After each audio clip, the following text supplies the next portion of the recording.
Welcome to Fairy Tale Access, where the head fairy's quest is to prove that fairy tales do exist in actual time, rather than once upon a time.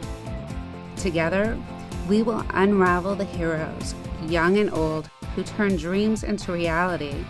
These are the people who still believe in happily ever after. The discoveries will bend even our most cynical non-believers into believing in fairy tales.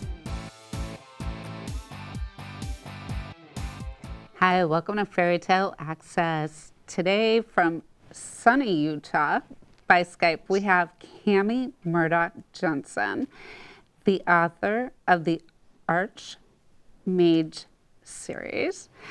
It is exciting. It has science. It has telepathy, genetics, illusions. You're going to love her. Thanks for joining us. How are you today? I'm very well. It's so nice to meet you, Denise. It's so nice to meet you too, Cami. This was such a wonderful adventure. Can you give us a little background about how you came up with it? Sure, I'd be happy to. It's kind of a long story. Basically, I am a youth theater teacher, so I've always been very, very involved in magic and characters and growth and plots. But some stories are just too big for the stage. And so I started writing for fun in my 30s. I wrote one series that was super exciting but didn't exactly follow the rules of the publishing world. So I put it to the side, and right about that time, my daughter was, she was about 11 years old at the time, and she started getting migraines. A few years down the road, her symptoms increased. She started getting weakness in her legs. She would be walking down the hallway, and her legs would just crumple, and she'd just kind of sink down to the floor.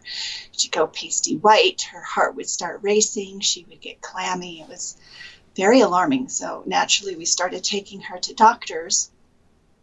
There was no easy answer to what was going on.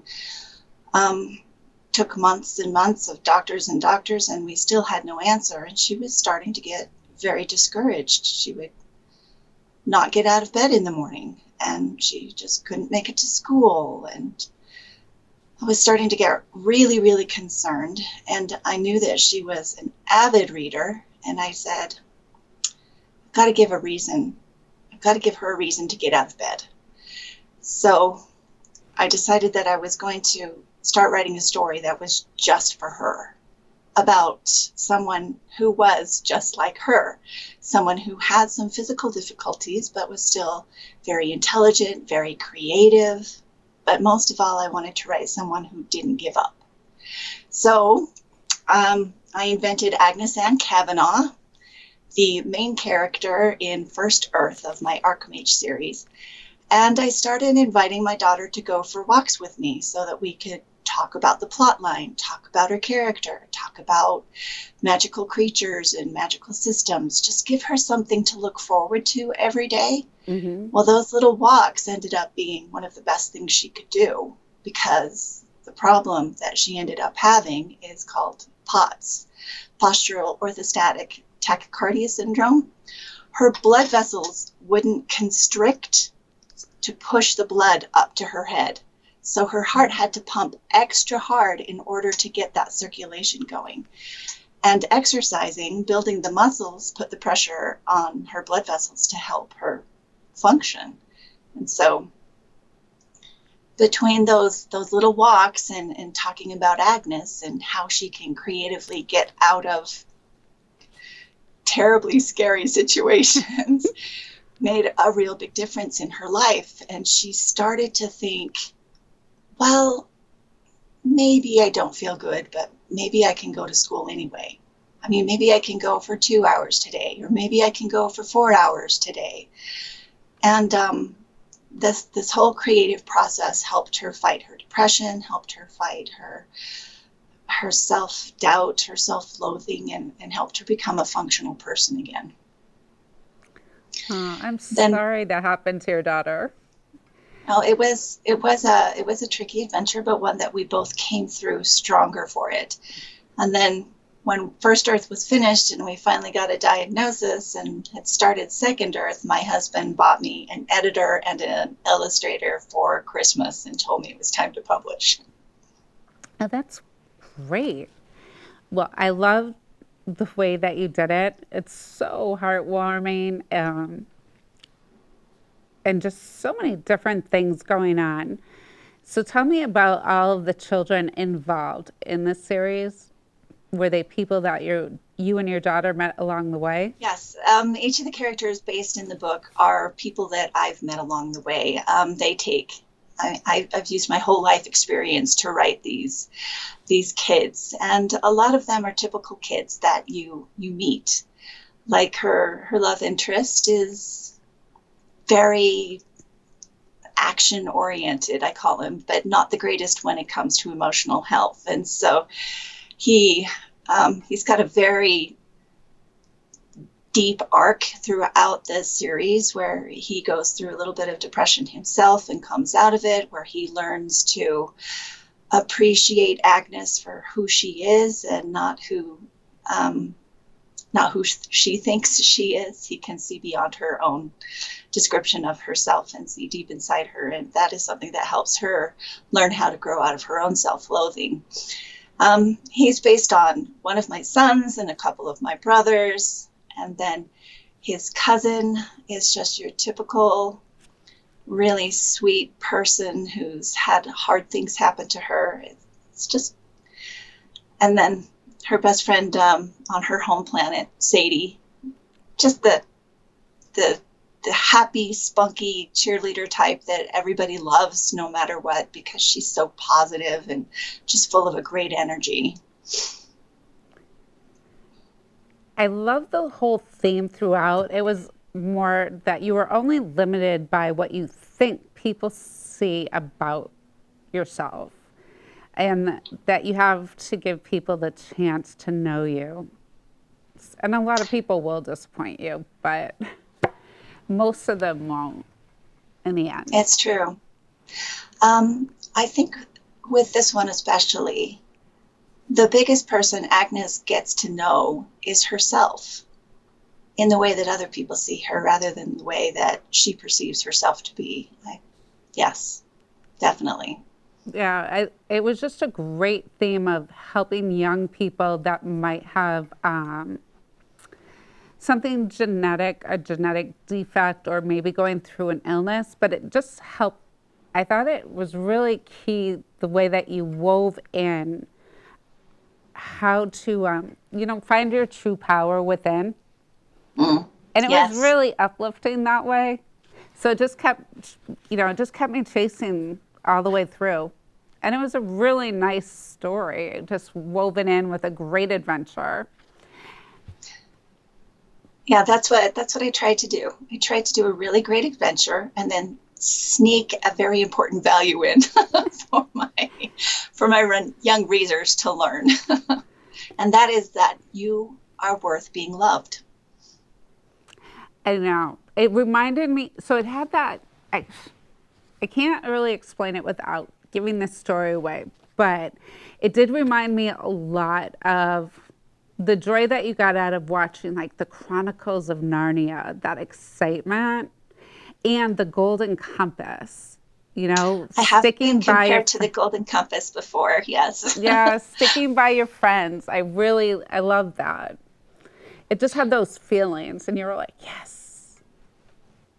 Yeah, really, really satisfying, I think. And then, of course, there's that little bit of mystery woven in there where you wonder, even till the very last minute, what kind of magic does she have? What is her true gift? What are her true talents? But she's actually been displaying them the whole time. That was really good, too. It was really wonderfully woven. And it shows how mothers really know their children best. Yes, I know a lot of heroes out there are orphans. They don't have their mom involved, but I am very involved in my kids, and most mothers are, and moms are a really good resource. So I didn't want to write her mom completely out of the book. I wanted her mom to be there and be involved. Yeah, I love the way it all played out. The relationship, the world building was really wonderfully done. Was there anything you researched to create that? Um, yeah, I had to actually do quite a bit of research into space because even though it isn't a science fiction, it is a high fantasy. It's a portal book. So she travels through space to get to other worlds, and a section of space that I call the fulcrum, which is what everything balances on, is that fulcrum, and it's the heart of magic. So I looked up so many space pictures, and I looked up her love interest has a talent called matter shaping. So he can change matter on an atomic level, on a molecular level. So I did a lot of research into molecules and elements. It was really fun for me. I'm a little bit of a science nerd, so all of the science that goes into the magic was one of my favorite parts. I love the whole science part of it. It was really good. So, do you have a science background or a degree? I have a little bit of a science background. I have a talent for it. When I was in high school, I won the Starling Scholar for Science, which is a pretty prestigious award for my high school. And as part of that, I competed on the state level. And my project was cloning DNA, which back in 1988 was a big deal. It's a little bit easier now. And so I've always been really fascinated with DNA and what goes on inside of our bodies. I did end up switching to music in college, though. Even though I studied science the first few years, I switched to music because I love it too. Was it a hard shift from going from working with theater to writing a book? No, it was not hard. It's so much the same. It's all about telling a story. You want to tell a beautiful, impactful, image-ridden story in a very quick, flowing, wonderful time. I'm stumbling over my words. Concise time. That's the word. You can tell I'm a writer, right? Right. Well, I like the way you spun it, and it seems like with theater, there's room for improv in different areas, and you don't go into a lot of detail. You're very specific on what you include to draw the reader to a specific scientific element or to like your world building. You're not overly wordy. So I just think that is a huge transition. To be honest, that is a weakness for me. My first drafts are really, really wordy. I ramble. I mean, you can probably tell it's the way I talk. I ramble a little bit. So paring it down into a very quick moving, fast story was something that I had to learn.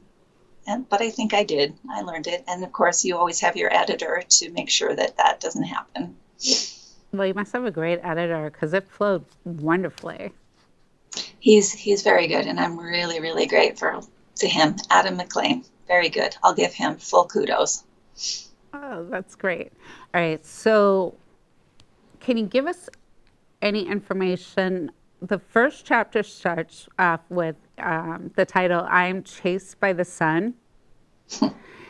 But we really don't find out what that means till later. How did you come up with that concept? So first chapters are hard for me because my natural tendency is to write the backstory. And so my first attempt at writing this book was all about her being sick rather than about what her talents were. And as I went back over it, of course you do several times, I realized nobody cares about her being sick. She's going to be sick through the whole book. What we really want to know is what makes her special. And so I've always thought of my daughter. Her middle name is Joy, and she's just so full of light. But when she was sick, she couldn't see it. And so I wanted to make that obvious for her. So the betrayal of Princess Numantia. Numantia. Thank you. How did you get that twist in?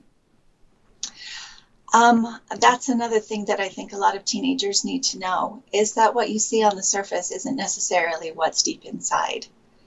And so the whole Betrayal of Princess Numantia is just a call for people to look a little bit deeper and maybe put a little bit more trust into someone, even though they might, I'm not telling anyone to be a victim. Absolutely don't be a victim. Just try to understand their motivations to make sure your impressions are correct. That's a good point. And I love the chasing the ghost in the castle. Yeah. That was fun. That was fun to write. Well, you were really good with the illusions and misperceptions, the way that you just wove them into the storyline. You know, like some people tell a story and they can be just flat, but it was really intriguing because it drew us into the story more, and we just kind of, wait, what? What happens next?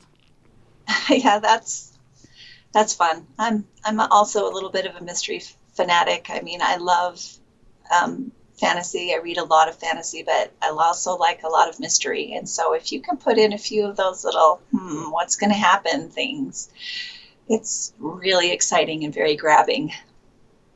So what was your favorite mystery to read growing up? Do you have any?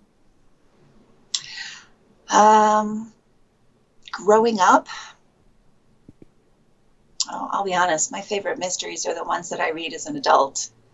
I liked the Nancy Drew ones, but at that time in my life, I was really more of a horse girl than a mystery girl.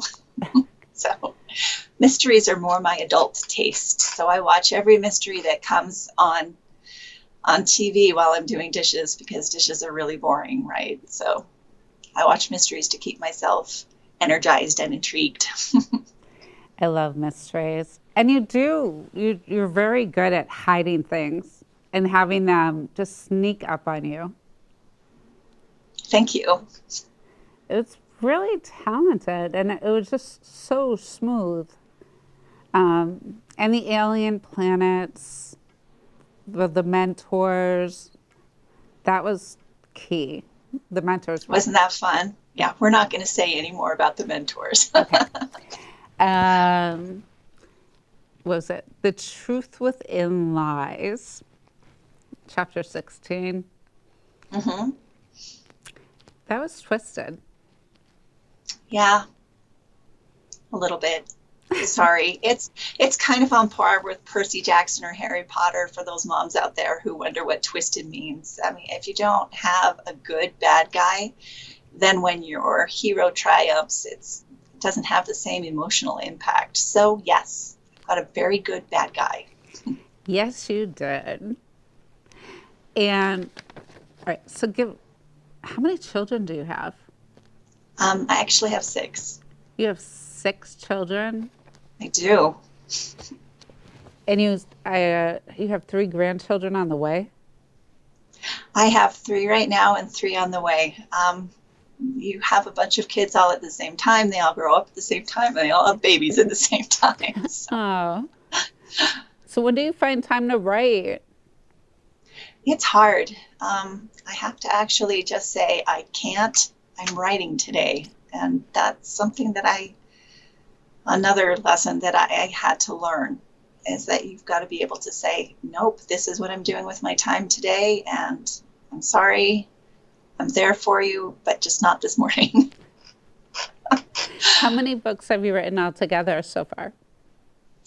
So I've got 4 from the Archmage series are out, and the 5th one will be out before June. And the 5th one is the final book in the series. And then I also have the one that I started with that I'm going to revamp, and it's called The Lure. It's about a supernatural force that uses false emotions to lure in their prey. Oh, that sounds intriguing. Oh, it's a really fun concept. So I'm hoping to get that whole thing out as soon as possible and then quick release all 3 books at the same time. Oh, wow, that'll be hard. How long does it take you to write a book after the first one?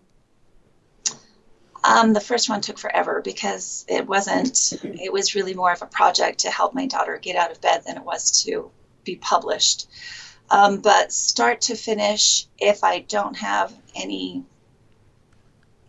life doesn't intervene, I can go about 6 months, and then it will be ready for the editor from first draft to editor. That's impressive. Thank you. I can't imagine being that dedicated, but it's great. What else do you draw on to create the world? Well, it definitely revolves around children, so you have plenty of those Yes. with all different personalities, I'm sure. But just, getting inside their psyche and the way they think about things. And that comes from 2 different inspirations. First, I remember what it was like when I was a teenager. Those high school years, those junior high years, they're formative. You don't really forget. And then the other thing is talking to the children that are in my life, not only mine, but the children that I teach. I teach voice lessons on the side, so I get the one-on-one with those kids, and the first thing they do when they walk through the door is tell me what they did during the week and how they feel about this or that and why this is hard and that is hard. And I use all of that. And then, of course, with my youth theater, I talk to those kids too, and I see what their fears are and where their insecurities lie and where their strengths are. So myself, and then definitely all of the children that are in my life. What about video games? Do you play video games with the kids? I actually do. That's my one guilty pleasure. Right now I've got a little 3-year-old grandson that likes to come over and watch me play Luigi's Mansion 3, which I do like that. Yeah. Oh, that's fun. What advice do you give young people that are interested in writing?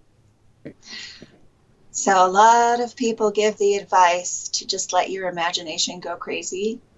I would give the advice that is true, but in second place. Your first place needs to be all about your main character, the depth of character and the relationships that those people have. If you can have a very engaging, consistent character, one that appeals to a lot of people, that's going to give you a much more successful story than just let your imagination go wild. Because that person's motivations and reactions to everything that happens, that's what's going to drive the story.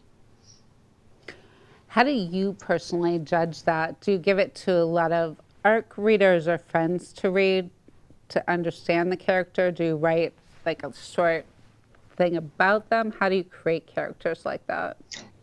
That's a really good question. So it is a really good idea to have a little bit of an outline to kind of give certain characteristics, not only physical, but personality characteristics, and then stay consistent with that, unless, of course, something major happens and that changes the person, and then you include that change into your character profile. But my very best beta reader is my daughter, the one that was sick and that I started writing for. She has got such a fantastic sense of flow in what works and what doesn't work. And so I put a lot of faith in her. Mm-hmm. One of my sons is a huge fan. So he's got a very logical mind. So he's the one that will read my story and say, okay, but can a cat claw actually claw through a dragon hide? I mean, is that seriously possible? I don't think that could happen. You're going to have to change. And so I think, yeah, you're probably right. And yeah, so if you do have a black hole in space, wouldn't it pull in all of the light from all of the other constellations? I'm like, okay, well, I have to think about that too. So. Wow, that is Yes. hard because it did come out really logical. You know, for all the fantasy that was woven into it, it did come out logical. Like, you know, you Yes, could it have, does, and that's the effect of my son and all of my kids who read my book. They all put their input in, and I listen to everyone because I have so many readers. I want to get a lot of different personalities and how they respond so that I can reach more people. well, they seemed really real, like people you wanted to know. I think that's important for young people reading today, you know? Definitely, yeah. Not so much that they're role models, but you have friends, they all have their limitations, they all have their flaws, you know, and you can love them anyway. They But do, it's true. And you can succeed with flaws. You don't have to be perfect. So many of my kids, maybe they get it from me, I don't know, but there's this perfectionist streak that runs through my family that it can be really stressful on kids. So you just need to say it's okay. You don't have to be perfect. You can still succeed. You can still be a great influence on people. Just relax and love yourself for who you are. oh, that perfectionism definitely shows in your writing. Thank you. Oh, my pleasure. Thank you for sharing so much about yourself and how you developed such a wonderful series for young people. It was truly enjoyable. Thank you, Denise. It was a great interview. Oh, my pleasure. Until next time, keep asking questions. And First Earth is definitely someplace you want to travel to. We'll see you soon.